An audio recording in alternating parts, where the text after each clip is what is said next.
আমি কি তাহলে সিনেমায় চান্স পেয়ে গেলাম? দাঁড়াও দাঁড়াও, সবটা বলবো, তার আগে বলি গুড মর্নিং টু এভরিওয়ান। আশা করছি তোমরা সবাই ভালো আছো, আমিও কিন্তু খুব ভালো আছি। আর তোমাদের মিষ্টি মিষ্টি কমেন্টগুলো যত পড়ি আমার দিনটা আরও ভালো হয়ে যায়। সকালবেলা ঘুম থেকে উঠে শিয়া সিডস ওয়াটার খেলাম। আর বলো তো মা এখানে কার ফটো দেখাচ্ছে আমাকে? তো দেখতেই পাচ্ছ আজকে কিন্তু লাঞ্চে অনেক কিছু রয়েছে। কি শাক দেখালাম বলো তো তোমরা? যে ঠিকঠাক গেস করতে পারবে তাকে কালকের ভিডিওতে শাউট আউট দেবো।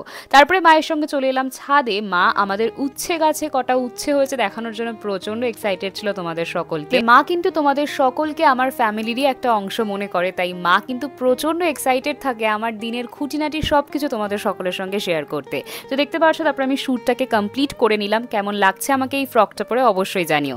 তারপরে জিমে চলে এসেছিলাম। আজকে এখানে প্রথমবার আমি বলিউড ডান্স ট্রাই করলাম। না না, আমি কোনো অ্যাক্টর অ্যাক্ট্রেস হতে চাইও না, আমার কোনোদিনও কোনো ইচ্ছেও ছিল না। আমি কেমন নাচ করছি কমেন্ট সেকশনে কিন্তু অবশ্যই জানিও। আজকে শাউট আউট পাচ্ছে অর্ক আর রাশি, তোমাদেরকেও ম্যাম প্রচন্ড মিস করছে।